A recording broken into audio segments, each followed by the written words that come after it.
just a little bit of nerves there for some strange reason. How many of these have I done? Thank you everybody for joining us today for Blossom. Um, and we're looking forward to spending the next hour with you, sharing some important stuff, I think, around helping adoptive kids thrive.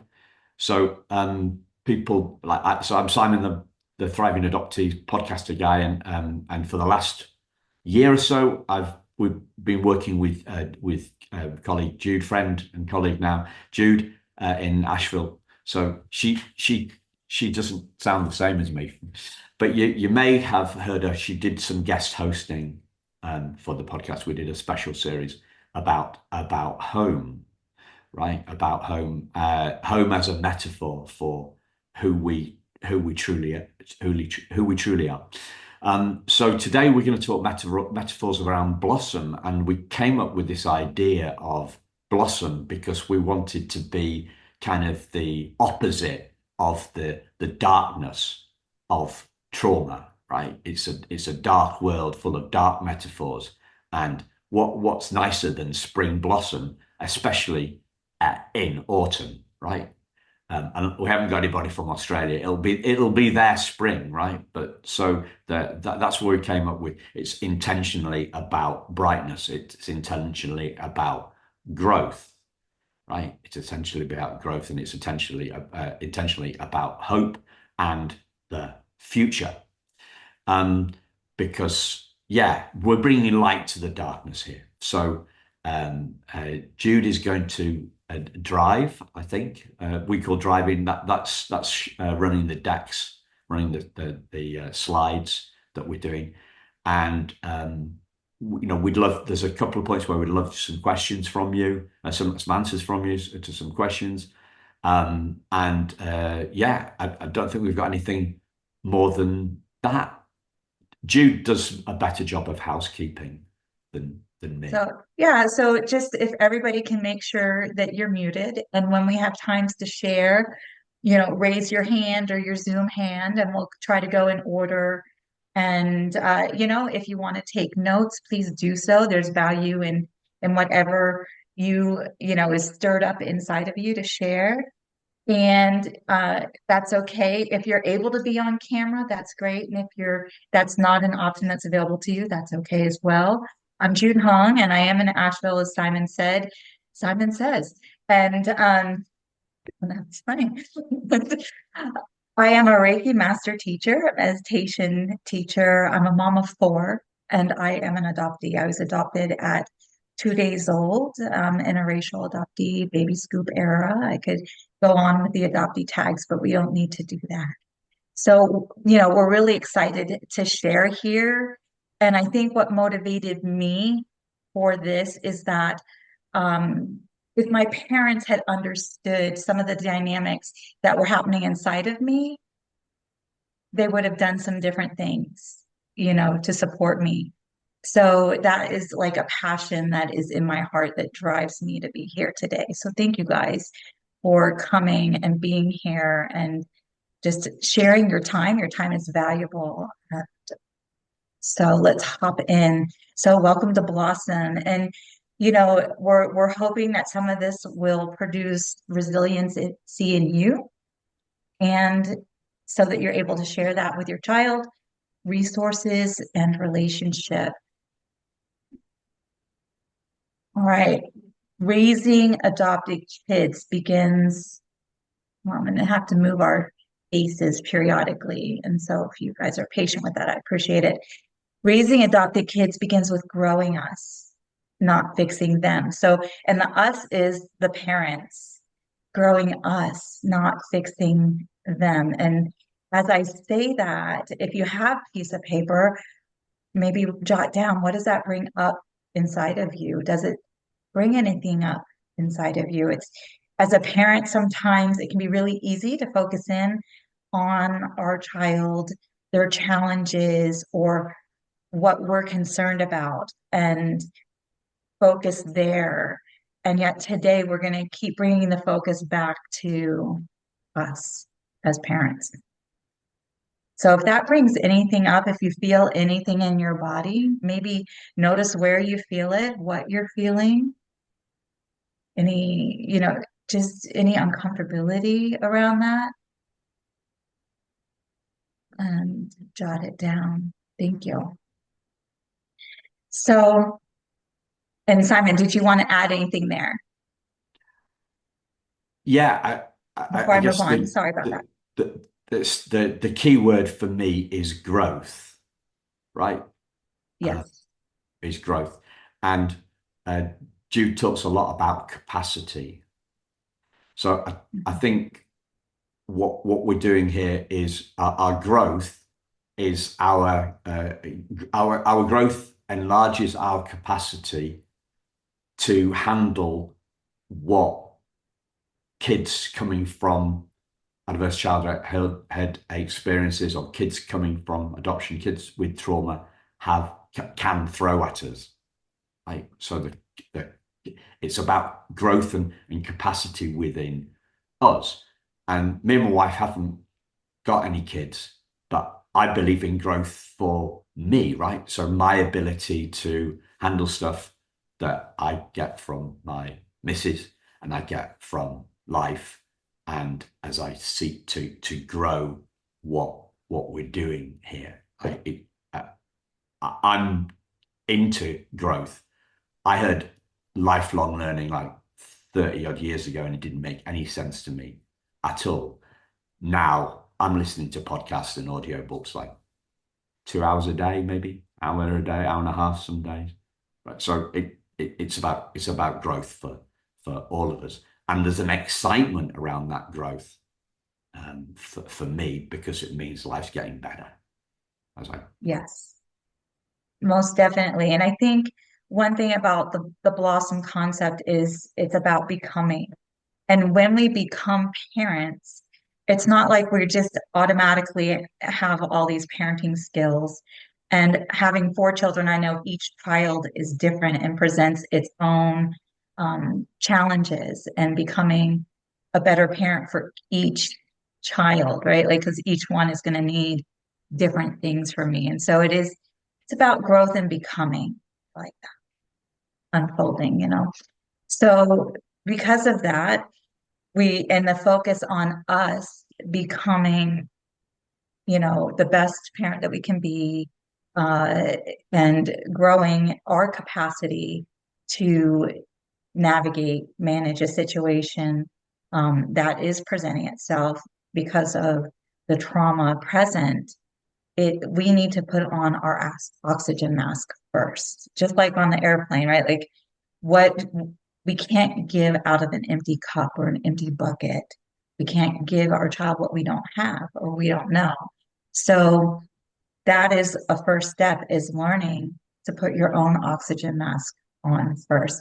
That area of like taking care of yourself. Simon, would you like to add to this? yeah, cliches become cliches because they're true. The oxygen mask one is truth. And thank you for your comment, Jamie. I love this because we're feeling guilty trying to explain where you come from just enjoying the growth of being a parent. How much did we enjoy school? Do you like enjoy the growth of school, learning new things? Well, to me, what I'm focusing on learning now fills me up.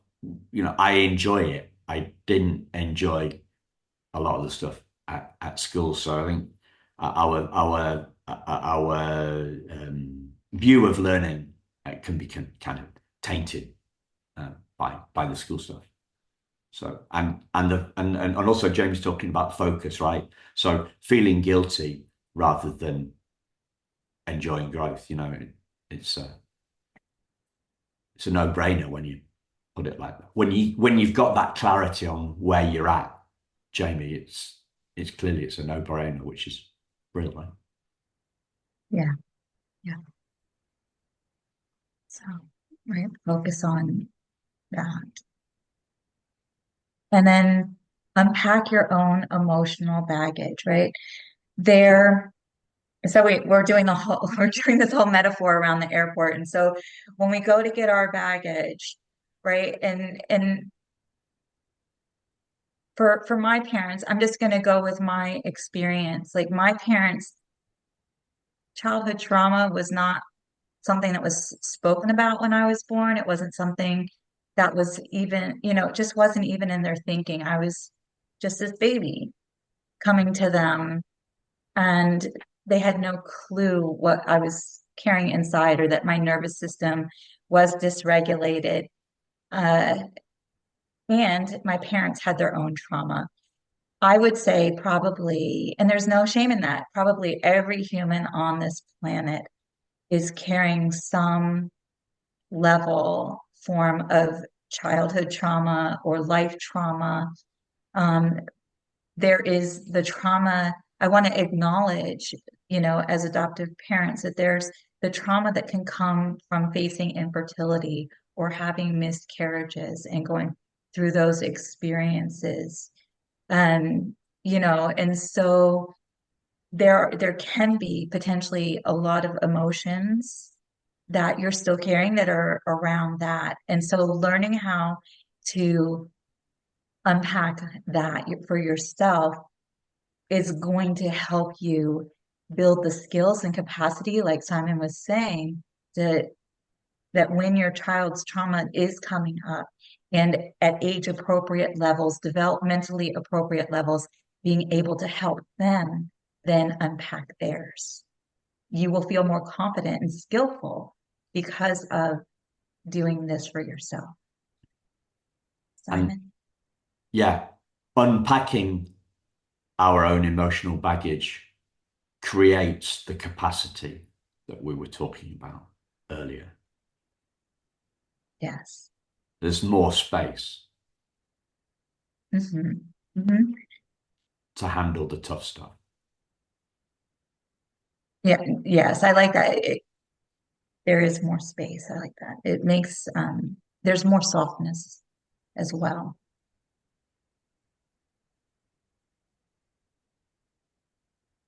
All right, Simon, I'm going to let you lead on this slide Okay. because this is your quote. So, what I'm very, very big on is separating who we are from our trauma. And I try to put that in as many simple metaphors as I can, because we are not our trauma. Our trauma has people say, well, trauma's part of me. Well, it's part of your feelings, it's part of your thoughts, but it's not who you are. It's it's the content of the suitcase, not the suitcase itself. Um, and that's full of hope because it's the end of the life sentence. So Peter Levine, a trauma specialist guy who wrote this book about taming about the tiger that we've done other webinars on this week. He says that trauma is a fact of life, but it's not a life sentence. So what's the key? What's the key that what's the key to the jail, right? Of the life sentence? What's the key to getting out of the life sentence? It's a belief. It's a belief that we're not our trauma. It's a belief that we can heal, and it's a separation. Jude's got this great uh, metaphor of the trauma-bound identity. Trauma-bound identity. So, like a trauma-bound identity, we're looking at like a Houdini thing with a padlock on, right? You know, the escape artist, and everybody around Houdini was saying he he can't get out. You know, but Houdini knew he could get out, and that so he had the key. he could see something that others can't. And what we're trying to do today is help you see that that way out. Yeah. So the earlier we are in our life experience of having trauma, the earlier our survival mechanisms, fight, flight, freeze, and fawn, are invoked, the more our identity gets enmeshed, entangled, confused with our trauma. So we think that the beliefs, the behaviors, the nervous system dysregulations are part of who we are. So there's this kind of blurring. And so it this aha that our trauma is separate from our essence, from our self, capital letter S, is kind of that beginning key to unlock our beliefs so that we can differentiate between what's our trauma and who we are. Right. And what's our and there are things that we all have in our lives that we think, well, that's just who I am. And it's actually a result of carrying trauma for so long. Right. We created a defense mechanism or a pattern to protect ourselves. And we think that's just who I am because we've been doing it for so long. And so this is the key to help us begin to differentiate the two and then build capacity and connection with who we really are in different ways of being and handling things. Because what's really happening with the trauma is that when our nervous systems are triggered and activated, we all use that word triggered, and we're like, oh, I just got triggered because we're learning to differentiate and go, okay, something's happening in my body. My body's replaying feelings. So it can be emotional flashbacks or visual flashbacks. And it feels very real, but it's actually replaying the past. And we think, so we take it in as this is who we are. And so knowing that it's not is the beginning of us being able to heal, resolve, and navigate our trauma differently and begin to calm the body, release the energetics of it and move forward. There we go. So I referred to this just now that um we have this is no bad parts, this is parts work, and we can begin to separate emotions and trauma from our essence, right? That's the suitcase. The wait, do you do it's the contents, or are we the contents? We're the suitcase. With a Simon, suitcase. I'm like, we're the suitcase. We're the suitcase, not the contents. Right. So these these little pieces of ourselves, right? The different parts, right? But then there's the capital S self. That's our true essence. That's our intrinsic worth that cannot be wounded self. Yeah. The the traumas in the parts, not in the uppercase S self.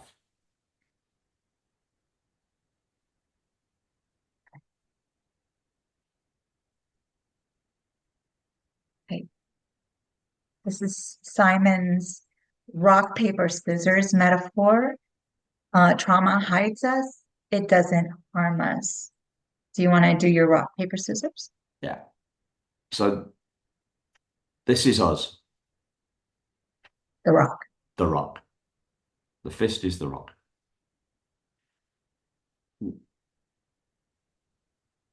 Nancy Verrier's primal wound it involves a cut, right? The cut causes the wound. If we're playing rock, paper, scissors, what Nancy Verrier would be saying is that the scissors cut the rock, but they don't. In the kids' game, rock beats scissors because the scissors aren't sharp enough to cut the rock. So there's no cut, there's no wound, right? But we're not denying the trauma. We're just saying, I'm just saying, Jude and I are just saying that trauma isn't the scissors, it's the paper, right? So the paper, the paper in the kids' game, rock, paper, scissors, the paper wins because covering, it covers the rock.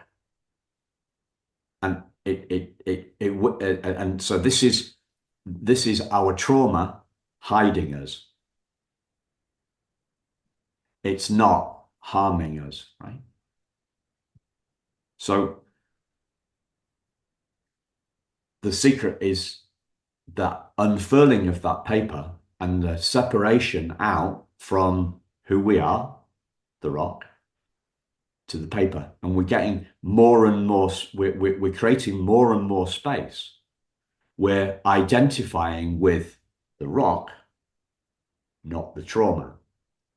And back at the start, the first slide we showed you is it's not about fixing the kids because the kids aren't broken, right? They're whole. The rock is whole. The rock is hidden, concealed by the trauma, not harmed by it. And that's another way of saying that this isn't a life sentence. The life sentence is only there whilst the trauma is hiding us, unveiling, unfolding the paper from the rock reveals the uppercase S self. So we're just playing around with different metaphors and different words and different sayings. So our true identity is the rock, and the rock is also our, what Richard Schwartz would say is the uppercase S self. It's three ways of saying the same thing. We we are a rock. We are whole. We are hidden. We're whole. We're hidden. We are the uppercase S self. So why is this important as parents? I'm going to tell you Because why. yeah, go for it. Because a child, like first do this with yourself, is you need to see yourself in your wholeness. And then for your child, because, and I remember this, always feeling like something was wrong with me, is that you can anchor them in their wholeness. You can see the trauma, right? The results of it, the activations, the behaviors, and you can anchor them in their wholeness. You can also speak to their wholeness as their parent, and that will be very powerful for them. Trauma really anchors us into fear, and so you guys will be able to anchor them with love and wholeness, and that will help guide them toward their uppercase self. The more clearly you can see your wholeness, the more clearly you'll be able to see your kids' wholeness, and the more clearly you'll be able to point your child towards their wholeness. Yes, right. Like if you've walked the path, then you can help be a guiding light on that path. So, how does your experience parenting your kids compare with your expectations? What is that differential there?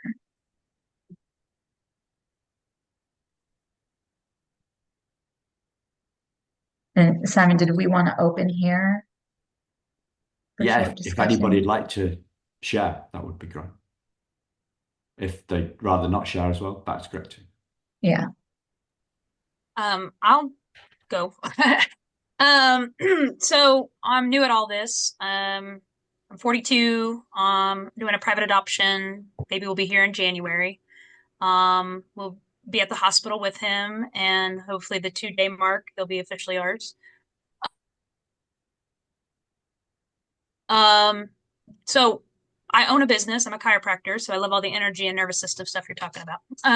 But it's true. I mean, we're connected energetically. And so my hope with parenting, is obviously what you started with is like, just loving on him, giving him a safe environment, not um, putting high expectations on the thing, but just knowing that we're going to keep it mostly an open adoption.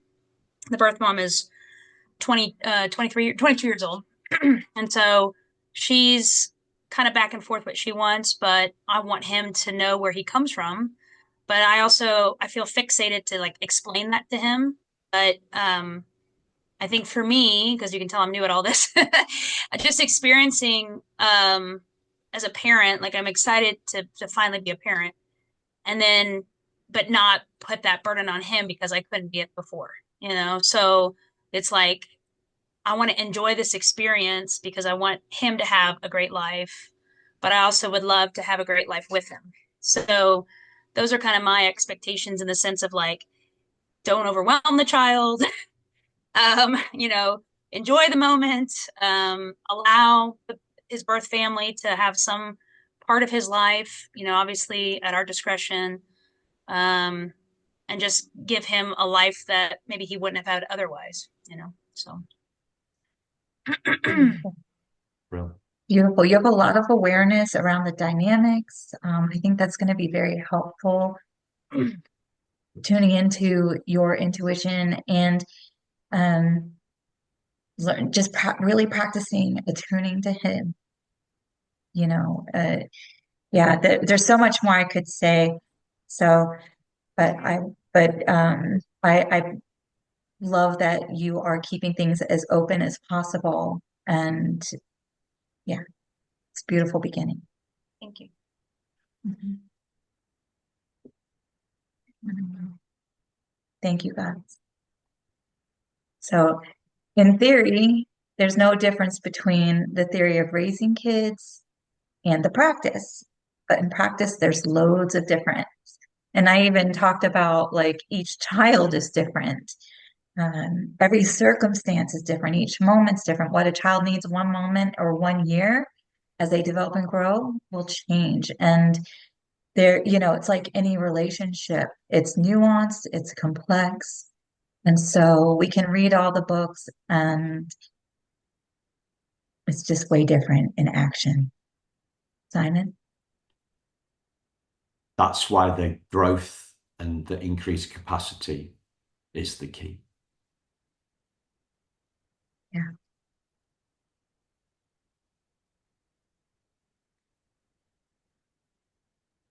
So here's this big chasm full of expectations, fear. We have a lot of fear, especially around parenting. You get this newborn and they look perfect and precious and helpless.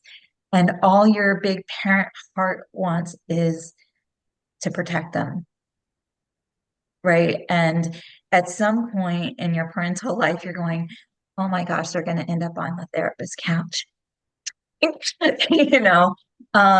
you know, so ignorance, you can feel like I don't know what I'm doing. You could read all the books and still you're going to feel like I don't know what I'm doing. And that's okay. None of us do. And confusion, so we're gonna face, I think even just acknowledging like we're gonna face this, give ourselves permission to feel all of this and then go, okay, I can fill that chasm with a lot of love for myself, that I'm feeling all these things. And I can fill that chasm with a lot of love for my child. Simon? I've not got anything to add on that. All right. Ladies and gentlemen, I did a webinar last night on my own and I waffled a bit. So I'm consciously trying to just rein it in. All right, inner critic. This is like our frenemy, right? The one that lives inside. There she is in our mind yelling.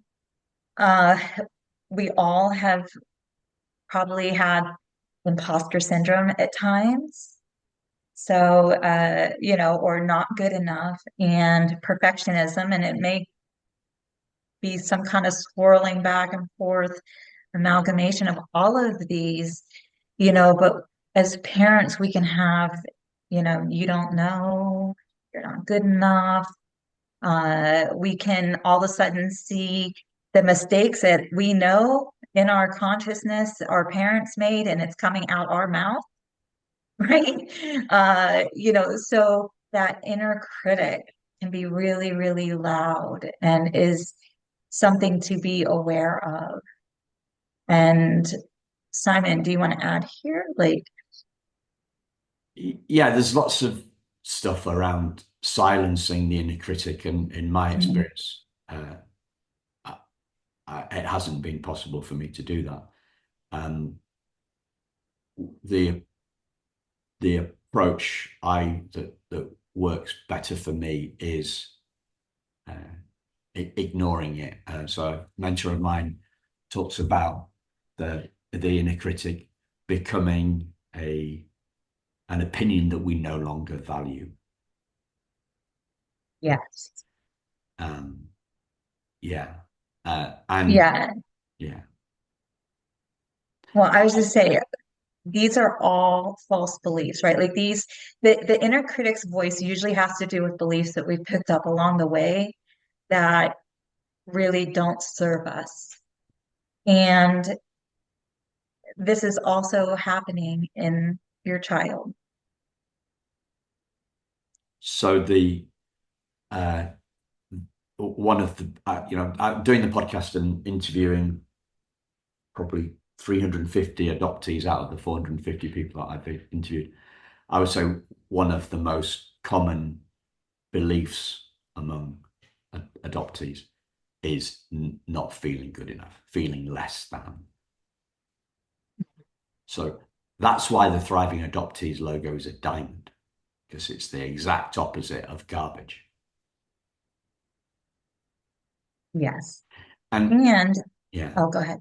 I and was just gonna this people talk a lot about feeling not good enough, but that feeling of not good enough comes from comes from a belief. It is actually a belief of not being not good enough. yeah, And so you're and no parent thinks that they're a good enough parent.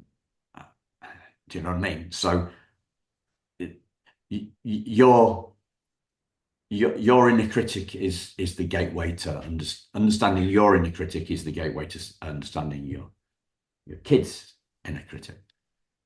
Um, and but this is a really salient point for me. Feeling not good enough is actually a belief, not a feeling. So why is that significant? Well, changing feelings is nigh on impossible in my experience, but busting beliefs is possible. So yes, it's the freedom there, like wanting to be free of a feeling that that ain't gonna happen. Wanting to be clear of a belief is far more doable. yes. And also, when we have the awareness that it is a belief, when the feeling comes, we can call it out, right? That's a belief. It's not true. We can, acknowledge why we feel that way and let it kind of pass like a cloud. And when the belief will feed the feeling. So if we are starving it, it will come less and less over time.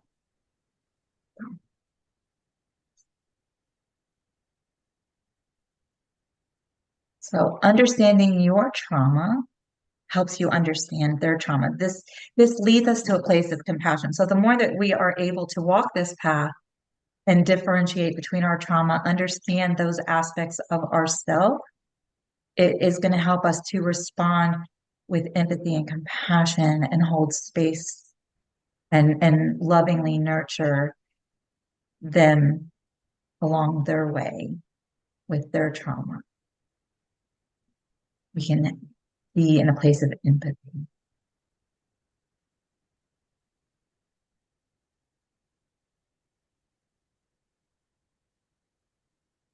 Anything to add, Simon? Yeah, this is a big shift because instead of making trauma the enemy or the villain, the bad guy, we're making our trauma our friend because we're repositioning it as a good thing because it's an enabler. Understanding your trauma, unpacking your own emotional baggage creates more capacity, and it helps you do the same within your kids. Right. Good. And in that, trauma is not our enemy. It is, right. It is a moment in time, something we experienced. The impact on our body and how it replays in our beliefs, in our activations within our nervous system, and we're feeling it again. That is a pointer, and that is all it is. That something needs to be released, resolved, understood, you know, so that we can manage it differently, navigate differently, build our capacity for those overwhelming emotions, right? So that we can handle those and navigate those differently. So it's a pointer that something still needs to be attended to. I've just had a big moment. Yeah, Um, I, it's a moment of my dad showing a complete lack of empathy for me, or perhaps more accurately to put, him not understanding me. And this was a conversation 15, 17 years ago. And I actually howled. And I'd never put the I I wasn't a guy that howled. It's the only time I can remember howling, right? But it was a moment of feeling really misunderstood by my dad, I howled. I couldn't. I was yeah. It took me a while to recover from it. To calm down from that. Yeah. yeah. Being Well, I misunderstood think, is really yeah painful. right, like understanding and compassion, like it can soothe what's coming up, and it it normalizes what's coming up. And I think, when my mom was a parent, like I said, trauma was not talked about. A lot wasn't talked about.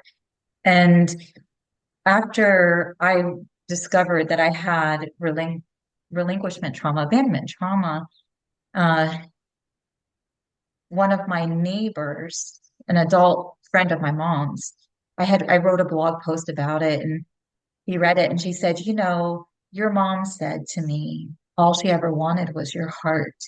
And so my trauma had put up this wall, between my mom, and she couldn't understand why, you know.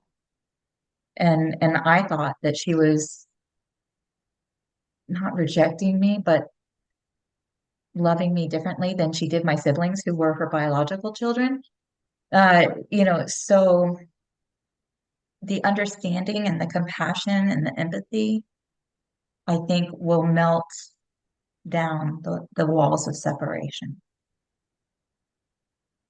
And it will help to normalize what's going on inside of your child.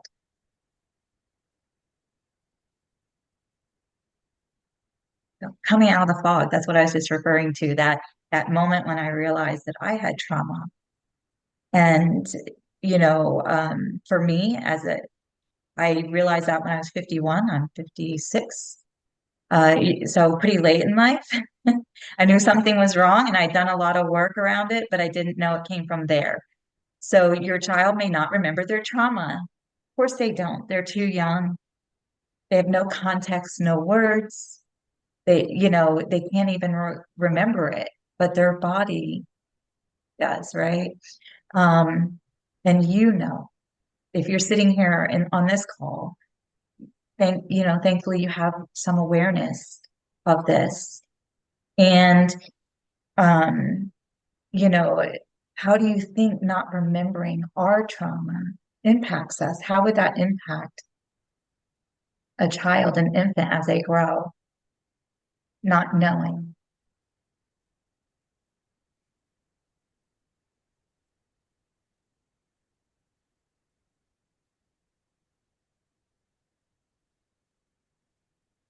For me, I'll share real quick. For me, it's tied up in that identity piece.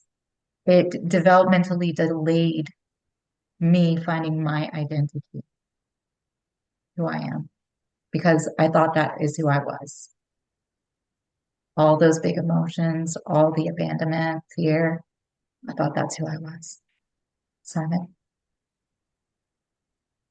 Yeah, it confuses us. We don't know why. Yes, Jamie. I was just going to share. So I did a round of life coaching to kind of dig into who I am authentically. And so I think, for me, so I own a business. Obviously, I have employees. The reason I went through life coaching, I was having a lot of turnover, and I just didn't really understand, what I need to do better because obviously I'm the common denominator. And so in going through that search, it was like I didn't know who I was, the identity that you speak on. I didn't know how to describe it. I've always been a very much a strong-headed person, a doer. I was a college athlete. Push, push, push, go, go, go. Keep up with me. What you doing? Get off your butt. Let's go. And I was raised that way too by my father, who was military. But and anyway, going through that coaching, I found out that there's three things that are really important to me in my core values, and one is participation. I like to be a part of things. Two, hospitality. I really like to give back and be a part and welcome people in. And last one's integrity. And so once I found those three things, now she's like, hire from that, live your life out through your core values. And so once I had that identity kind of woken up to me, I knew it, but I couldn't put a name to it. My employees are awesome. I'm hiring people that, fit that culture, if you will. So I hope with all those classes and bringing it into kids, we're thinking one child, it may open up more for adoption, but we can't have it physically. So that being said, we want to be really opened with our child, help him find his identity, hopefully enjoy the culture that we provide because, we've gone through the training of like knowing who we are. There's always traumas that you don't realize you react to subconsciously. And so that's where, I want to be clear minded when, if I get in an instance where there's confrontation with our son, that we can take a step back and say, whoa, like, why am I triggered? Like, what is creating this, need to want to correct him or tell him, no, or whatever it might be in that situation. But yeah, I mean, I think it's really important that, we recognize trauma, and I had a pretty good childhood. I'm not going to lie. I've always been very blessed, but I did, as going through these classes, it's like, wow, I forgot about that. Wow, I guess that could, and so it's like you minimize because it's not a big trauma to some, but you have trauma. I mean, we all have trauma. So I know that I want to be a good parent to him and hopefully I like what you said, like the identity piece, like help him figure out who he is. So he's not lost to the world or to his hurts. Right. Well, and adoptee parents also come out of the fog. Sometimes our children's trauma or responses do trigger and activate us and cause us to realize what's alive in us, right? And the things from 0 to 7 were in a very impressionable, almost hypnotic type state, the brain state. And so we're taking everything in. We don't think we look back as adults, it doesn't seem like trauma, but to a child's perspective is very different. I had shared with Simon a story when my son was 4. my oldest, and I grew up in a yelling household, and I was yelling at him over something really silly around brushing his teeth and not listening. And all of a sudden, it was like my gut instinct, or just was like, you're scaring him. Look how little he is compared to you, right? Because I hover over a 4-year-old. You are supposed to be his safe place. You're his mom. He's dependent on you. There's a big power differential here. Like, what are you doing? And that moment, it was like it was like this, but it was such a strong lightning bolt that it shifted my parenting from that day forward. And all of a sudden I had his perspective in that moment, right? And it changed everything. That was a coming out of the fog moment for sure.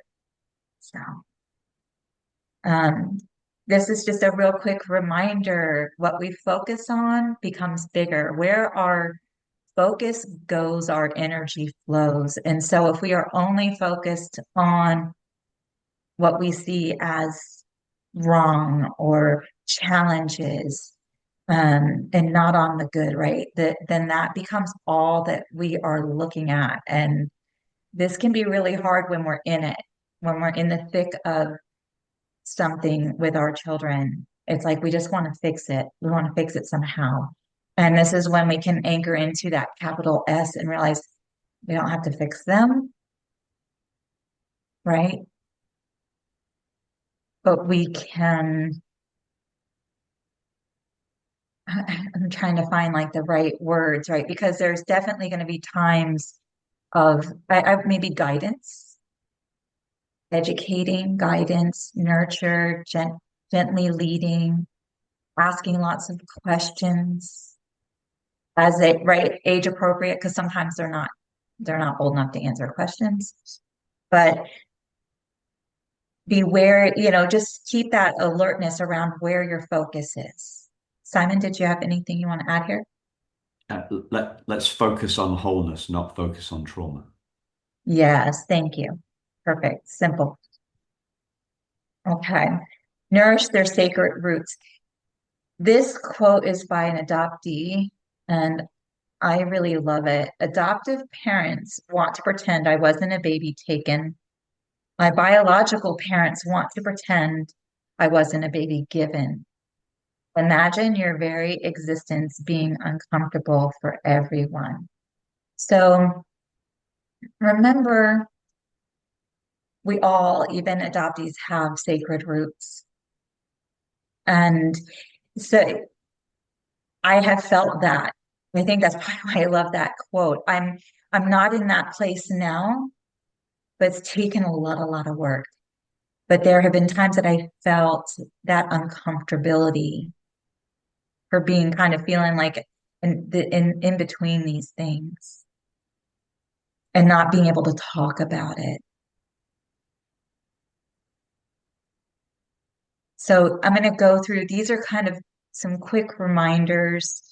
Um, and this one, I felt like when I created this slide, I was like, oh, this is kind of hard, but it's true. You're not their only family.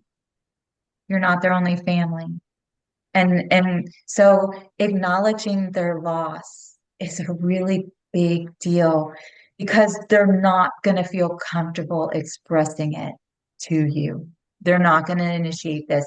And now maybe there are some adoptees out there that do and will, but that wasn't me. And I have facilitated adoptee support groups for 5 years, and everyone in my groups has said, they didn't feel they could say this. They didn't want to hurt their parents' feelings, right? To acknowledge, and I'm not even sure that we, at those ages, we connect with sense of loss, but we definitely carry it. When I did come out of the fog, when I realized I had this trauma, it came out through grief. And grieving, like when you see like a mother losing her child in a movie and she's sobbing and screaming, that was me. 2 days after I got a letter from my bio mom, 2 days, the body definitely keeps the score. I was sobbing, snotty, loud. And that's when I recognized I had trauma because I'd already been studying about it as a massage therapist. And I thought, okay, let's Google this. And so the grief, I carried it for so long, it was huge, right? And think about just you as a person, you lost your mom, your father, your family, your heritage. We also lose genetic mirroring. We don't get that. So please realize some of this might be a lifelong process, but being able to have space to grieve or to express a sense of loss, like just even like I want to know about about my family or my mom. Most adoptees get very little of a story, and that's our story. So it's a big loss, big loss. Simon, anything here? No, uh, my experience was quite different from that. So, but grief is the probably the easiest way for a non-adoptee to easiest comparator, I think, for relinquishment. But remember, we can't remember it. Mhm. So they call Right. it, So what I do they call couldn't it? name it. Something grief. Unacknowledged I grief, know. like or unknown. Like I couldn't have named it, right? I couldn't name that loss until it all came up when I was 51. So, but you know that loss as their parents. And so maybe at age appropriate times, if they are asking about questions, right? I remember asking my mom about my mom and her sitting, I was probably 6, 7 at the most, and her talking to me. I think even then saying, if you ever have feelings of sadness come up, that's okay. Like kind of giving me permission to feel loss, I think might have gone a little ways, or maybe a lot of, would have been really supportive and helpful, right? Like just acknowledging they have this other family, they have this origins, and it's sacred, and it's okay, The right? It doesn't. Jamie's asking if boys and girls that are adopted express it differently. I would say yes. I would think so. Boys stuff it more, and girls feel it more. Yeah. Yes, I've seen that in my groups for sure too. Yeah. Attuning to their needs. So these are just little things that I thought of as a parent, and I know that we're getting to the top of the hour. We may go just a little bit over, and if your time is up, I want to honor that. If you have to hop off, it's okay. We're recording this. You can get the rest later. If you want to stay, that's great too. Um, so attune to their needs. Practice attunement with yourself so you can better attune to their needs. Attunement is real big. You can look this up and try to learn more about attunement, right? Uh, Sadly, that genetic mirroring and the biological bonding, it's is not there, but attunement, I think, will go a really long way in supporting the bonding process, the connection, connecting despite that trauma wall. Attunement. Let them explore. So this is around identity. Identity can be a challenge for adoptees. Encourage exploration. Ask them, what do you like? Help them make choices for themselves. Give them lots of choice, like empowerment around choice, because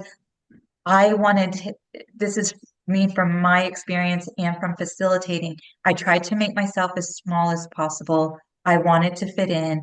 I didn't want to disrupt. I didn't feel like I could ask for things, right? Like that. And some of that is really basic human survival because we need to fit in to our family unit, right? And not be kicked out to survive. And so letting them, so often adoptees will become little chameleons. And right. And so empowering them to have choice, empowering them to know what they like. What do you like? What do you want? These kinds of things, let them explore different hobbies because one thing that was hard for me is my interests and my giftings were outside of my adoptive family's interests and giftings. I was really musical and artistic, and they were not. I was really spiritually bent, and they were not. And so that was hard for them.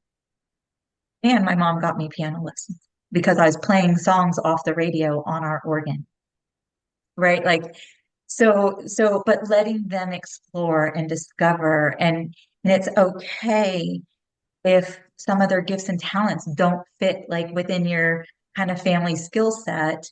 Um, it's so interesting because my family culture was different, and yet I've adapted so much of it.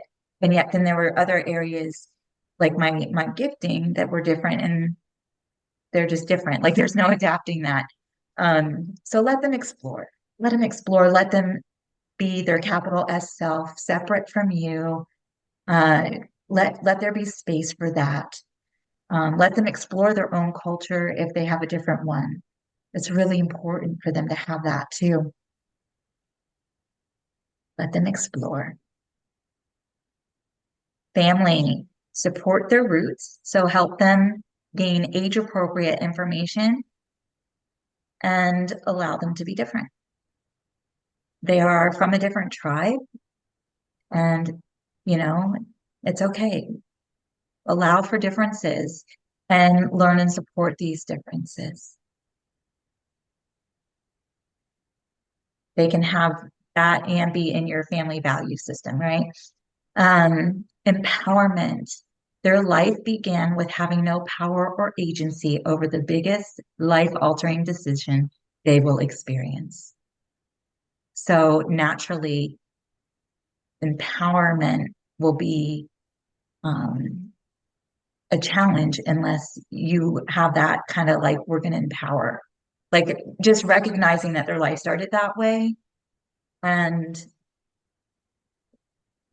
give that's where that choice, exploration, all of this will help to empower them as individuals. And I'm just going through these because these were just, like I said, little parenting things that you can take note on and explore yourself and implement.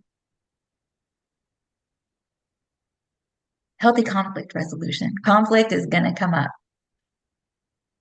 especially in family and especially with parents and children, right? And so without proper attachment, conflict will be challenging, right? So you have a child who is coming with a trauma of separation from mother, a biological trauma.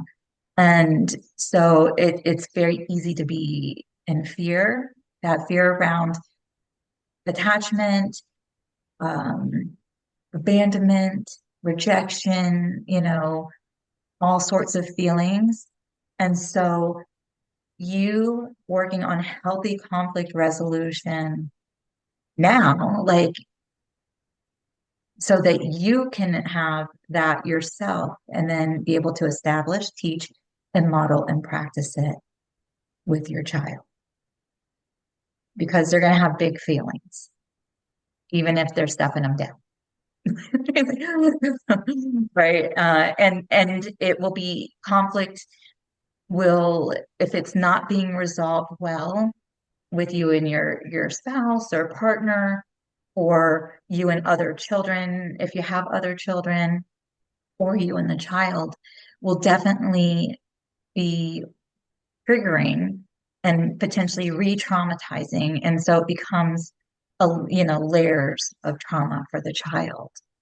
So healthy conflict resolution, a real good go-to on that is there's a book and there's a lot of teaching on it, is called Nonviolent Communication, NVC. And actually, Simon, I can provide 3 PDFs an emotions wheel, a needs wheel, and a communication template from NBC that will help you guys with that we can include. All right, questions. And I'm going to stop sharing screens. We can open up for any questions. And thank you guys.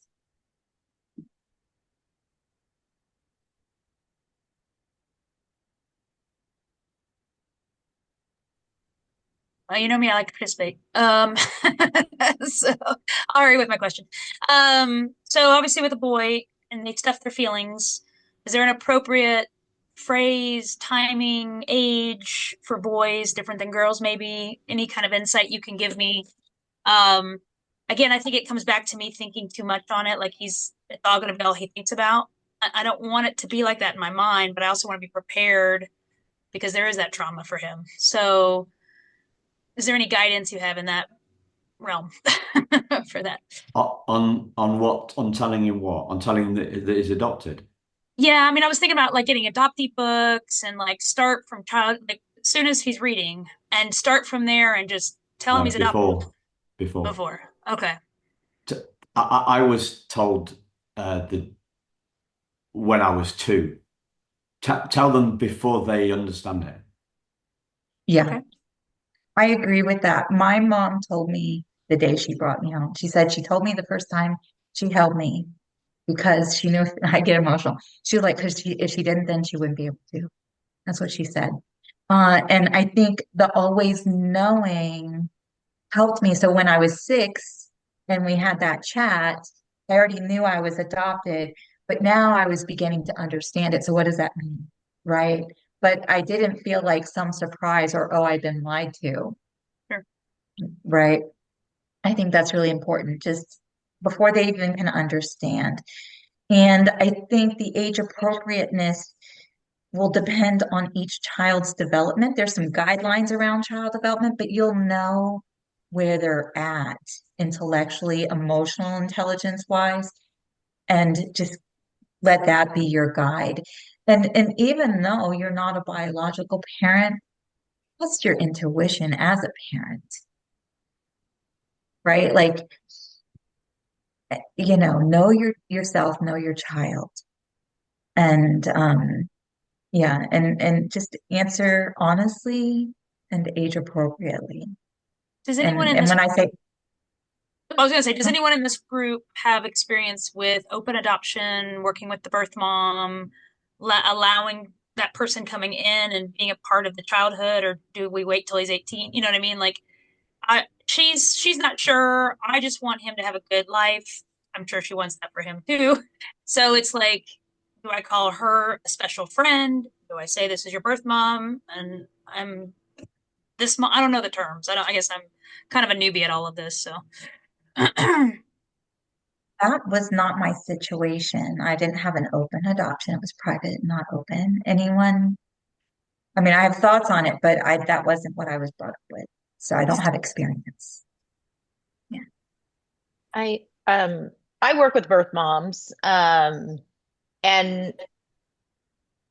most of our adoptions too, I would say, are closed adoptions. However, we're really trying to, I guess, educate more to the openness, and kind of how I hear it nowadays. It's not so much on your face-to-face contact in your openness, but more kind of that spirit of openness, talking about it, allowing the kid to ask questions, um, and having that conversation with birth mom, like, what do you want to be called? So you have that kind of already agreed upon up front. I mean, kids don't care if they have, 3 or 4 moms. So, I mean, if it's mommy Susie or if it's going to be Susie or whatever it's going to be, but kind of having that conversation will make it easier, because then if you do have face-to-face contact, as they get older, then at least you already have the language down, on what you're calling them and when you start explaining. thank you.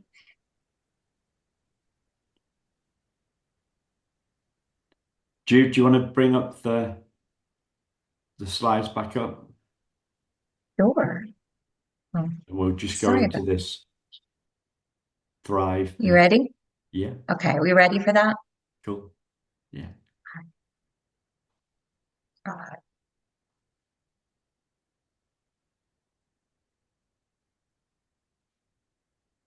So we just want to share something with you that we're running starting next week. It's a 6-week course about thriving. So what we try to do with Blossom is take some of the key bits out of that, but we're going to go into a lot more depth on this Thrive model. So the Thrive structure, I had the idea like 4 years ago, but I only had my own learnings to put into the framework, to put into the curriculum, to put in the structure. And now I've interviewed 450 odd people and been working with Jude on putting this framework, this structure together. So we're just going to run you through the 6 elements and talk a little bit about each one. you ready? Yeah. So taming the tiger is going a lot deeper on the difference between who we are and the trauma that we feel. Healing is all about seeing our wholeness. Really resilient is about going deep into the capacity to handle what our kids throw at us and to be triggered less often, less loudly, and bounce back quicker. Identity is all about seeing that uppercase S self for ourselves so that we can share that with our kids. Vivid vision is about our vision for our family, your vision for your family, and it's stepping away from the short term firefighting that sometimes happen. And E is about empowering your child. As one of Jude's slides was about that. So those are the 6 elements of the 6 elements. So it's a webinar a week for 6 weeks. Those are the names of the webinars. Again, you see them there. We want to make this super affordable. So it's £78 sterling, $99. We start next week, and it'll be at the same time as we started today, 5 p.m. UK, 9 a.m. Pacific. The UK times changed slightly because our clocks go back before yours do. So each session is 90 minutes. We've done what we've done today, 75. So it's going to be a little bit longer than today's. And there's a lot more space for space for questions, space for depth, space for learning from one another, because it will be a mixed group. So there'll be adoptees, there'll be adoptive parents, there'll be adoption professionals, and that's it. And I'll just put the Link. I'll put the link in. So if you want to go ahead and book that, it's thrivingadoptees.com, and I'll just put it in the chat. You go onto thrivingadoptees.com, scroll down, you'll see a picture that says Thrive. Click on that, and it'll take you to Eventbrite. And you will get recorded calls. Thank you for asking, Jamie. I always forget that one. You will get recorded calls. You will get this call recorded as well. So tomorrow I will be sending you a link to the replay of this video. I'll be sending you the link to the slides. Jude will send me the 3 PDFs that you talked about. You get a link to those, and those and that the replay for today will be public. It goes on my YouTube channel.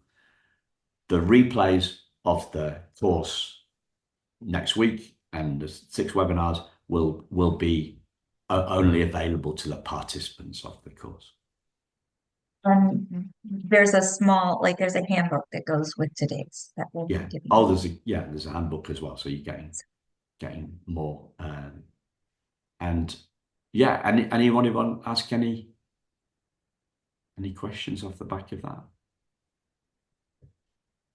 Okay. Thank you for asking about the Thank you recording. both.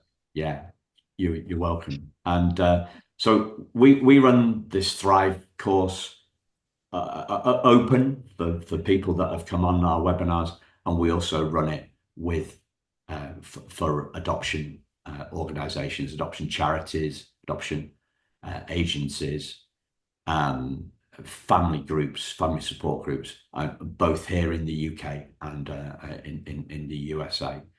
So if people are interested from that professional, people got attending from a professional hat, they're interested in running it for their adopted parents, for their colleagues, then you'll get my email. You can ask me about that, and I'll share more about that. Cool. Thank you guys. Thank you for Thank your you very much. time. And thank you for staying on. We ran a little bit Yeah. late. It's If rich any stuff. other questions come up, please reach out to us. Yeah, cool. And Jude, you said Asheville or Nashville? Where are you? Asheville. I'm in Asheville. Asheville. Like, so after the storm, Helena, are you guys doing okay?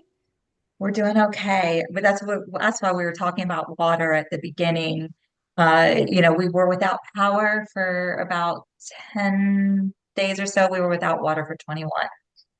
So, and now it's we can use it for flushing, but we have to use other water for cooking, drinking, brushing our teeth, all that. So yeah. My goal is to retire in Asheville, so maybe we'll meet up one day.